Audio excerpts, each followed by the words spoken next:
পয়গম্বরের চরিত্র দেখা, ব্যবহার দেখা, আচার ব্যবহার দেখা এই মদিনাওয়ালা মানুষগুলি মক্কায় এসা আপনার আমার পয়গম্বর আখলাক দেখা, ব্যবহার দেখা কালেমা পড়ে মুসলমান হয়ে গেল। এ মুসলমান আমার ভাইরা রে, আপনার আমার পয়গম্বরের চরিত্র দেখা কাফির বেঈমান মুসলমান হয়ে যায়। আর এই বর্তমান জমানায়, এই জমানার ভিতরে বাংলার জমিনে ৯৭ থেকে ৯৫ ভাগ কালমাওয়ালা মুসলমান বসবাস করে।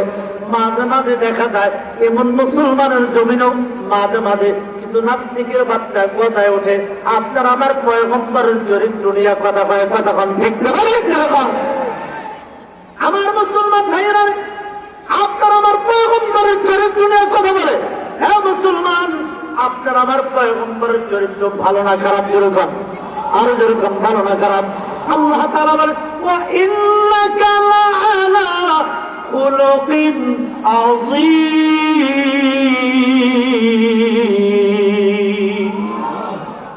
ঘোষণাকার আল্লাহ বলেন পয়গম্বর আপনাকে আমি এমন চরিত্র দিয়ে বানাইলাম, এত সুন্দর একটা আখলাক দিয়ে বানাইলাম, পৃথিবীর জমিনে আর কাউকে বানাই নেই, আর কাউকে বানাবো না। যেরকম না আল্লাহু আকবার, আর যেরকম না আল্লাহু আকবার। অতএব আমি বলতে চাই আমার মুসলমান ভাইয়েরা রে, এই বাংলার জমিনে যেই সমস্ত নাস্তিকের বাচ্চারা আপনার আমার পয়গম্বরের চরিত্র নিয়ে কথা বলবে, ওই নাস্তিকের ঠাই এই বাংলার জমিনে হতে পারে না। কথা কয় না? জোরে কয় না?